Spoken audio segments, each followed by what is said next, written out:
காத்து ஊத காத்து சுத்தும் கடல் கரைய பார்த்து சத்தியமா கோயில் கொண்ட சுப்பையா எங்க குப்பத்துக்கு குல விளக்கு நீ ஐயா.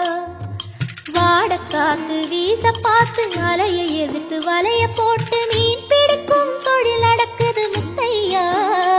கரை மீண்டு வர காவல் குண்டன் வேலையா.